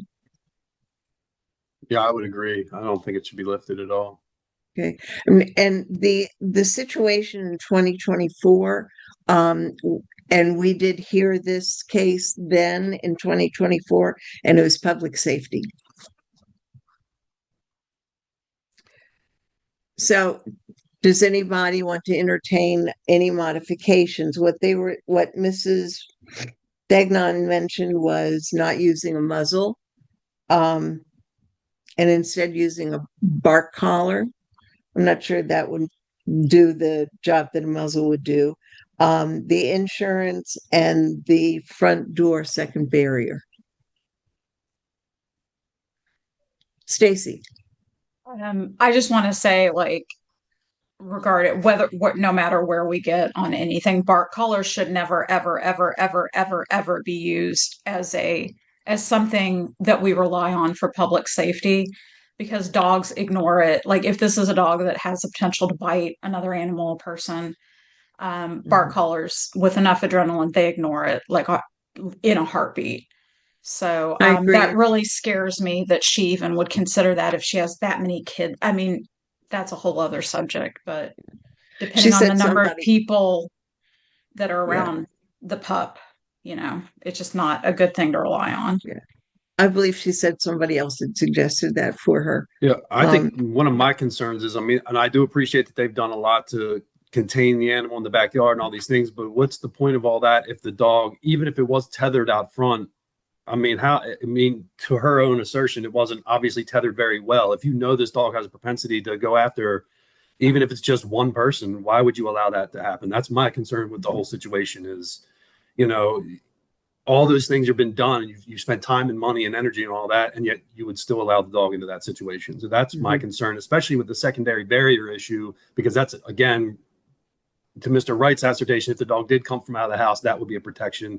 If the dog's out front, then it's just blatantly just irresponsible, in my opinion.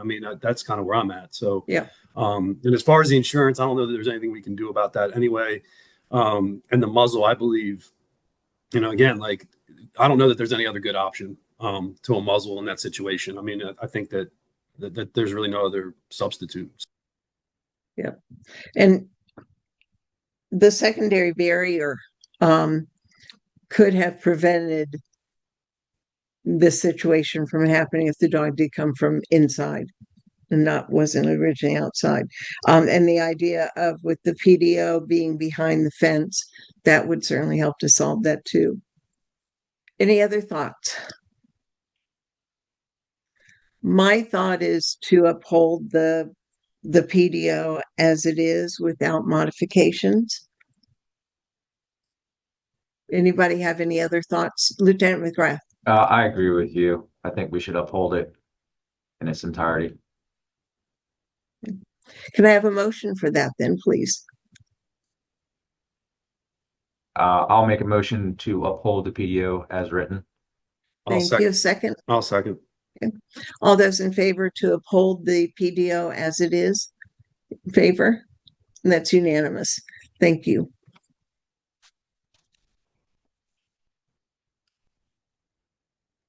So I guess Ms. Hill is next. So Miss Hill is not here, but Officer Herbert is obviously here, and the owner of the victim dog is here. How would the commission like to proceed? If we're able to, I think since the other people are here, I think we should hear it. And if she's not here to actually make the appeal, we don't know what she would be appealing on, but we should hear it.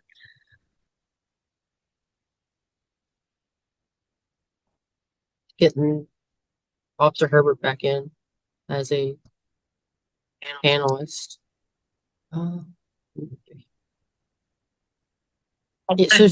Miss Hill's statement is like her appeal letter is in the drive if you want to refer to that, but again, she's not here. So I'll just go ahead and swear Officer Herbert and Miss Spiller back in.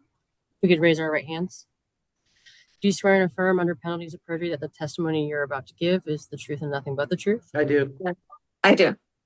Hey, Miss Spiller, if you could see your name and address for the record. Yes, it's Lauren Spiller Holtzman, 720 Bangor Court, Glen Burnie, and the zip is 21061. And Officer Herbert. 411 Maxwell Fry Road, Millersville, Maryland, 21108, Anne Arundel County. I will turn it over to the commission. Thank you very much. Officer Herbert, will you please tell us about this and what, if anything, has been done to comply with the PDO that you're aware of? I am aware that she is in compliance with the PDO at home. I was not the officer that responded for the inspection, but it is included in the file. Okay. And so when I looked at the photos, oh, I'm sorry, go ahead. I'm getting ahead of you. If I remember correctly, when I looked at the photos,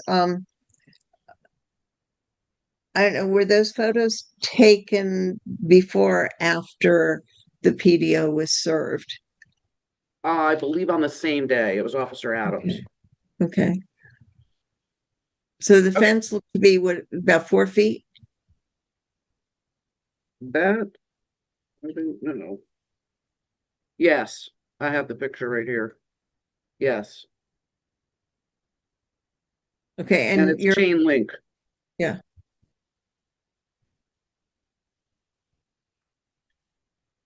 And it was hard to tell, but it looked like there had been some things put into places along the fence, maybe to fill a hole. Cover up gaps, yeah. Yeah. That's And correct. has that all been corrected?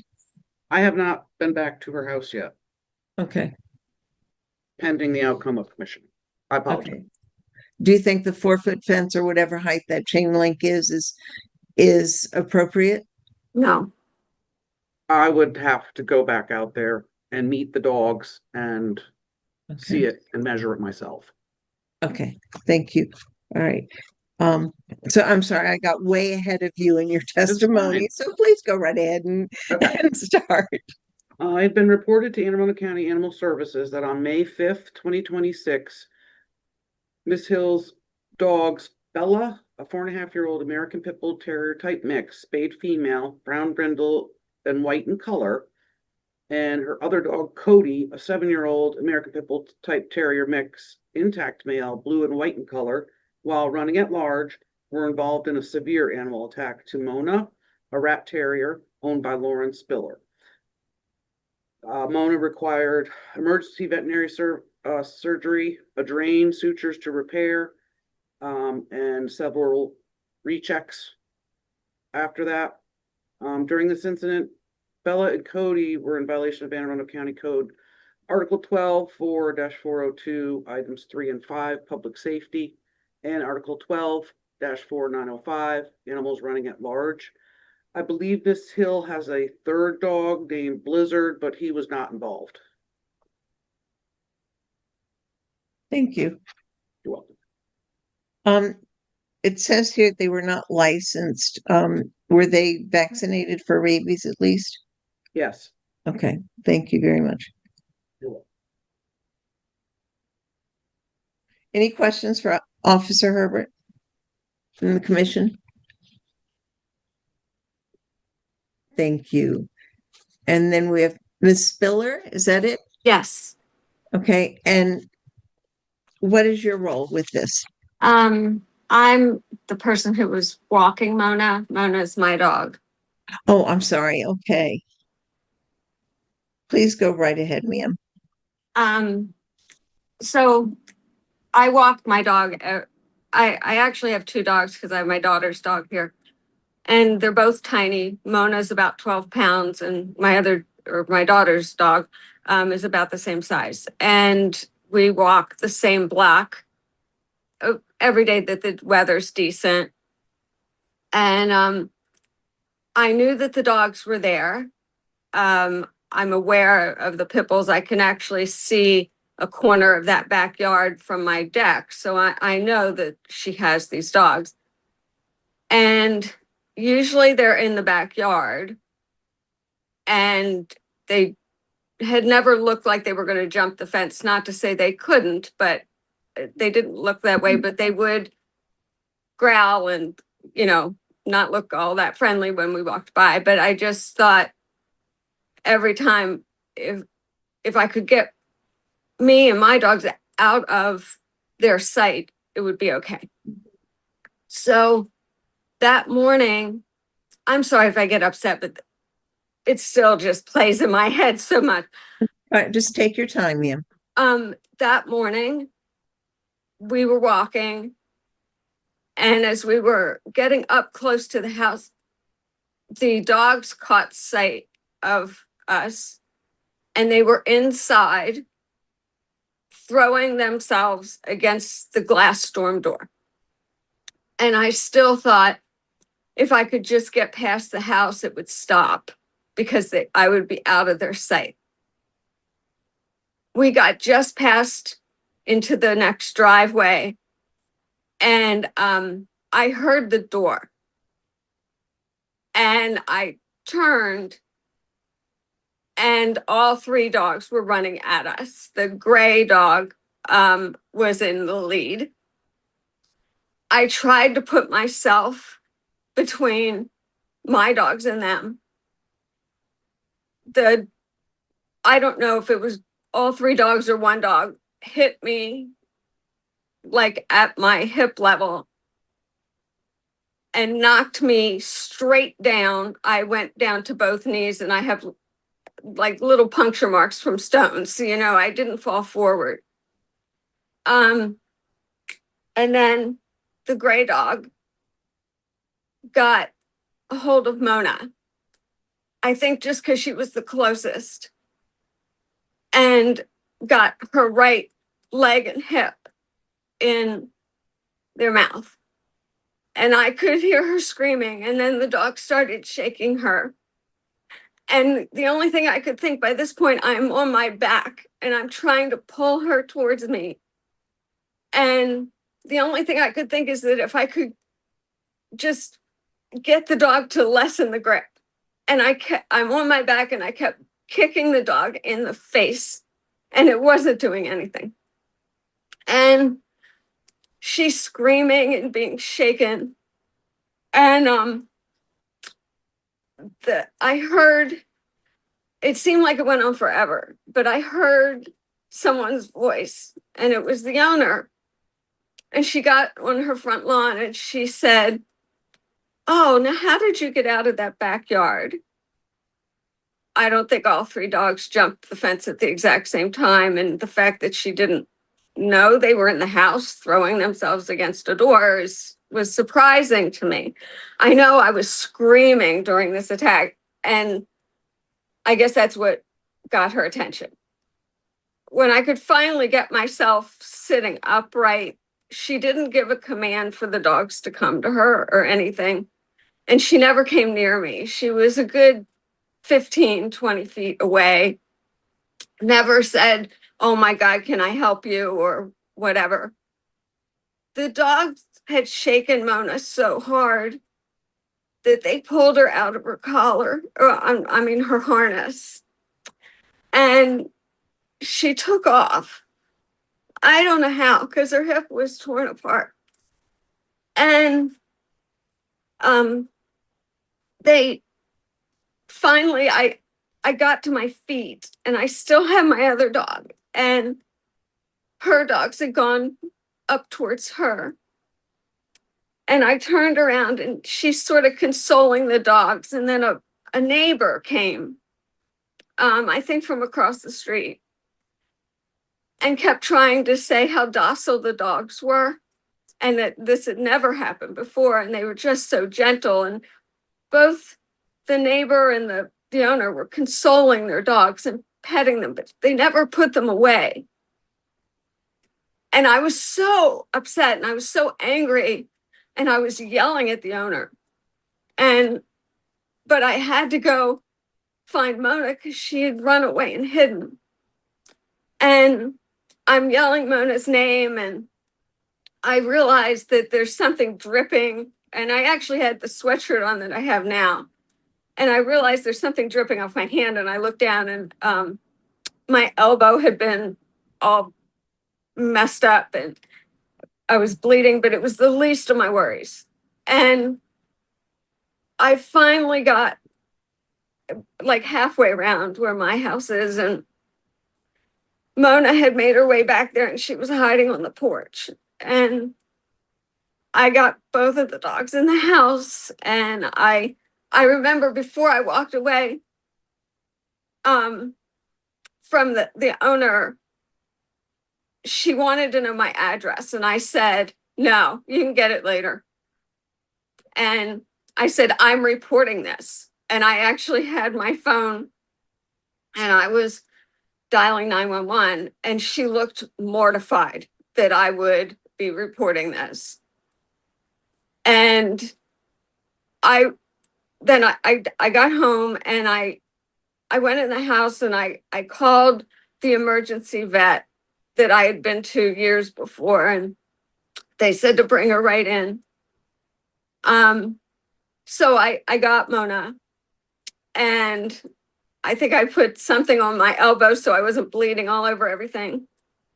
And we got to the vet and they took her right away, just took her back, and then tried to talk to me and see what had happened. And at that point, Officer Herbert actually was returning my call, so the vet let me talk to her. And well, they were working on Mona, and she had her first surgery to try to put her back together and put in drains. And the vet, her name is Lisa Jones, at the emergency vet, came out to talk to me and told me that they were doing their best. They didn't know if she was going to make it, and that it would be a very, very long recovery and treatment time. Her wounds are still not closed. We've been through an infection that is still, we're trying to clear. The medication, the trips 2 and 3 times a week back to the vet has now cost a fortune. The first 10 days afterwards, I sent a bill to the owner explaining everything with receipts and itemized everything, and she totally ignored me. Honestly, I'm running out of money to be able to pay for the vet care.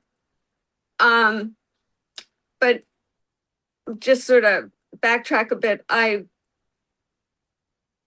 started with me having pains in my back, my lower back on the right side, very low. And it had gotten to the point where I was having trouble moving. I couldn't leave Mona alone to be able to go to a doctor. So I had to wait until I could safely leave her for a little while. And I went to the doctor and they x-rayed, and I have an avulsion fracture of L5. An avulsion fracture is from high velocity impact, and it actually tears off part of the bone. So that's why my back hurt. I had an MRI on Saturday. I'm braced. I can't get comfortable at all, but I'm not really worried about me. I'm worried about Mona. She's just so little, and she's so afraid of everything now. And I look at her and sometimes she just starts shaking. And she was always really spunky, So it's changed everything, and I'm not sure I'll ever walk outside again. I, until recently, always had really big dogs, so it's not the size of the dogs. I love big dogs, but I don't really trust. I live in a nice neighborhood, and now I'm like, this shouldn't happen here, Otherwise, that's sort of it. If you have any questions, please ask. Thank you, Ms. Spiller. That sounds terribly traumatic. Thank you for your time on telling us about it. Mona's doing better? She's doing better. We still have probably months to go with healing because the wound is still open. I'm sure the two of you will help each other heal. Any commission members have questions for Ms. Spiller? If not, we will go to deliberations. Ma'am, thank you very much for being here this morning. Could I And just say please one take care. thing? Yes, ma'am. I just want to say one thing. Officer Herbert and Autumn, I cannot thank them enough. You know, as I sat on the phone crying and sat with Autumn in tears, hysterical, they've just been wonderful. And honestly, to not make light of this, but I think they both deserve raises. Because they didn't have to be that way, but they've just been the best to deal with. And I wish I never had to deal with them, but they're really good people. Thank you, ma'am, for sharing that. We value them very much. You So should. thank you, and you and Mona take care. Thank you very much. Yes, Have a ma'am. good one. Bye-bye. You too. Bye-bye.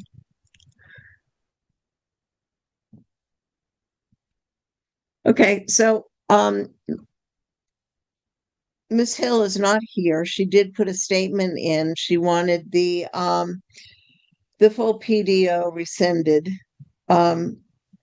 She's not here to really explain to us why, and my feeling is that I don't see any reason to rescind the PDO or to modify it in any way. Anybody else have thoughts? If not, is there a motion? I make a motion to uphold the PDO as written. Thank you. A second. I'll second. Thank you. All those in favor of upholding the PDO as written with no modifications? And that is unanimous. Thank you. And the fifth case it's been postponed, right, Autumn? Yes, it was a conflict with scheduling, so it's in July. Okay, good. Did everybody get a chance to read the minutes from last session? Actually, before we do that, because like other business before the meeting minutes. So it was brought up, so a law passed that, websites have to be, documents have to be accessible to those, with vision. So you have to like read aloud text. A lot of commissions, it was brought up to me that they use these recordings, these videos as the meeting minutes instead of, writing out the documents, sending it to everyone for review, voting on them because it's already established and that's what's posted, the videos. So I don't know if the commission would like to, moving forward, just use these videos as the meeting minutes. Because every time we do the meeting minutes and they're submitted, they have to be made accessible to be uploaded. My thought is that unfortunately, we can't always trust technology to be available when we need it. So I think that we do need the actual written documentation. Plus, it is something that we can refer back to, as in the previous case where I was able to go back and look at the agendas and the minutes from before. So I know it's a lot more work for you, Autumn. But, I mean, it was just brought up to me by the OIT department. Yeah.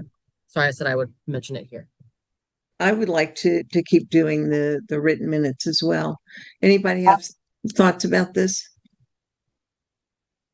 No, I agree. It'll be a slightly bit more work and have to digitize the minutes for easy use. And I guess I don't know how they would do it via audio, but yeah, I agree that for us to be able to refer to them is nice.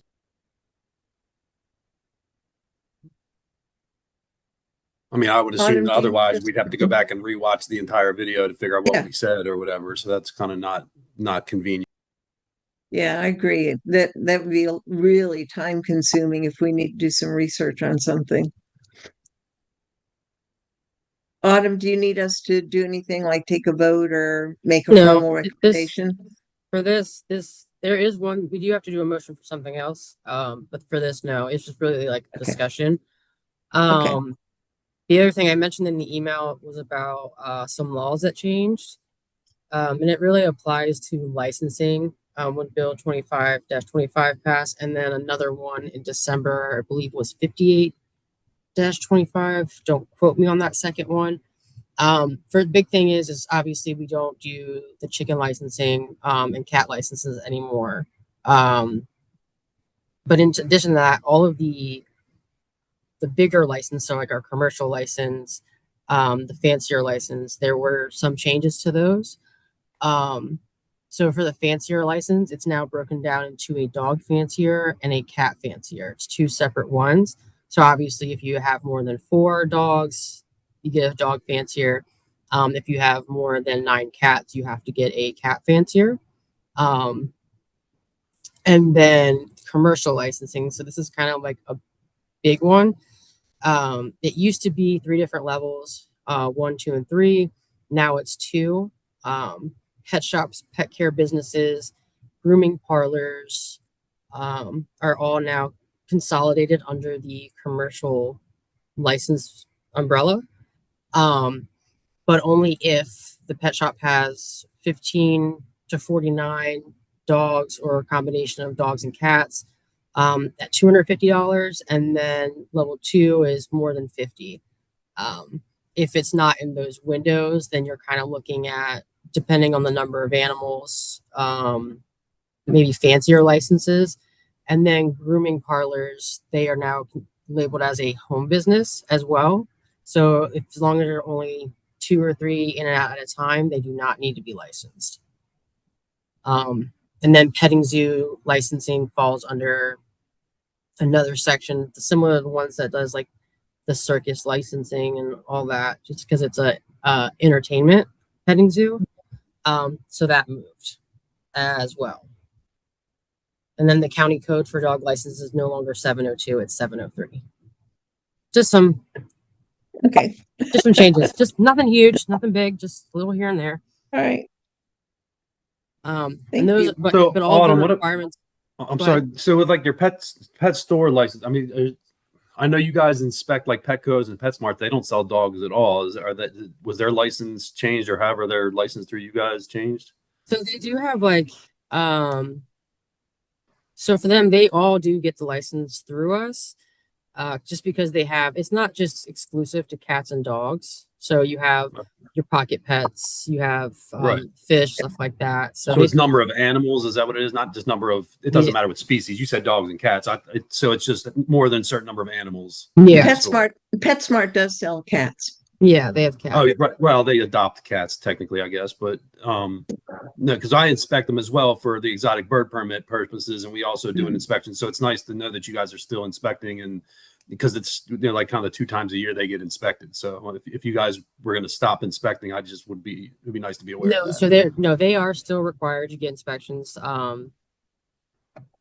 done. It's just this more so affects like establishments, places. It's really just, they used to be separate licensings, so now they've consolidated all of that, which is actually really good for places like PetSmart and Petco, because some of them do have a grooming parlor inside. They do have like, it's all consolidated into one. So instead of them getting 4 separate licenses, they can just get the one commercial license. Yeah. So this is really just the economics of licensing. Yes. Change so much in requirements. Yeah, not so much. It's just the requirements of the actual inspection that we do has not changed.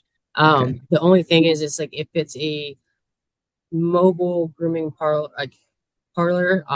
or if it's a home business, it's not required to be licensed, and so we don't inspect those anymore. So like the only way, if there was ever a concern, is if something was reported to us, then we would go out and then they would have to meet the care requirements that's under 800, 801, 802.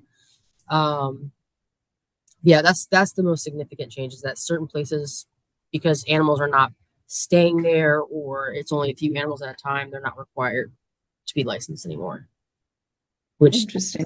foregoes the inspection requirement. Does the county have, do they meet any other county requirements for licensing or registering?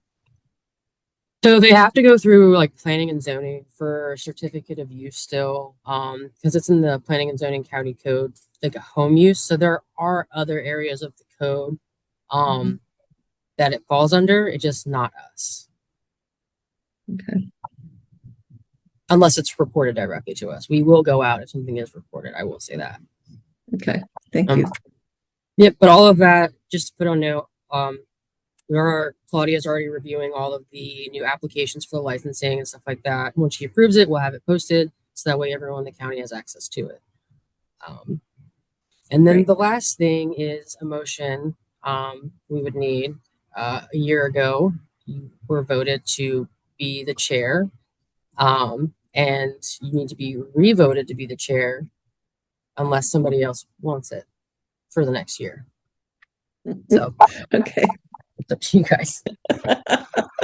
Anybody want it? I can't believe it's been a year already. I can't either. Doesn't seem like it's been a year. It doesn't to me either. But gosh, we're having so much fun. Well, I would move to keep you there, Jackie. So that would be my motion. Okay, is there a second? I think you're doing a great job. Well, thank you. You guys are great support. I'll second. All right, so all those in favor of me staying, raise your hands. I'll raise my hand because I'm okay with it. Thank you. Now we can do the meeting minutes from last time. Okay, so meeting minutes from last time, everybody get a chance to read them? Anybody have any comments on them? If not, motion to accept them? I move to accept the minutes from, what is it, May. And a second? I'll second. Thank you. And all those in favor of accepting the minutes from May? Thank you. Do anybody have any other business we want to take up? If not, then a motion to end. I make a motion to adjourn. Thank you. A second? I'll second. Okay, all those in favor of adjourning for June? That's enough, unanimous as well.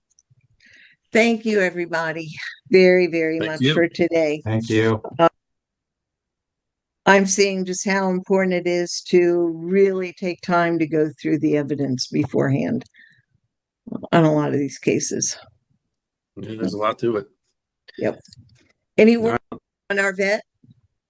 Not yet. I will get with Claudia so she can